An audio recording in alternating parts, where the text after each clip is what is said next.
Vous, monsieur le président, vous allez peut-être prendre un yaourt en dessert, moi je vais peut-être en prendre 2. Donc voilà. Non, c'est moi qui en prendrai deux.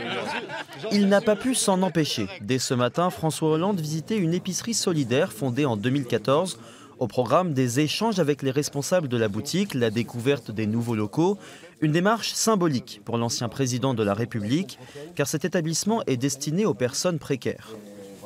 C'est ça qui m'intéresse, comment on peut susciter des innovations, les soutenir, les valoriser, et bien sûr dans un contexte que vous connaissez, politique, économique, mais là je ne me mêle pas de ça aujourd'hui, j'essaye de voir comment on doit réagir.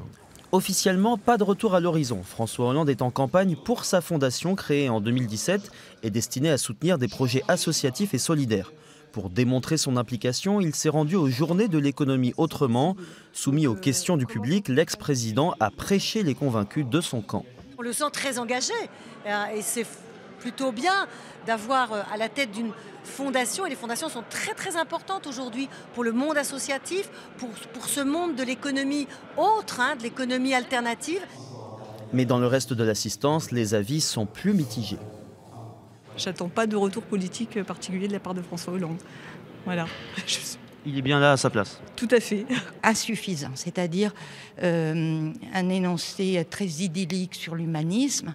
Et quand on a été à l'intérieur d'une association ou qu'on s'est occupé de salariés, on s'aperçoit que ce qui les intéresse, c'est peut-être de flatter leur ego. Enfin, je me pose des questions. Avant de participer à la fête de la Rose ce soir, François Hollande s'est rendu dans un collège de Longwy pour échanger avec les élèves qui lui avaient écrit lors de son quinquennat. Une rencontre cette fois-ci en toute discrétion.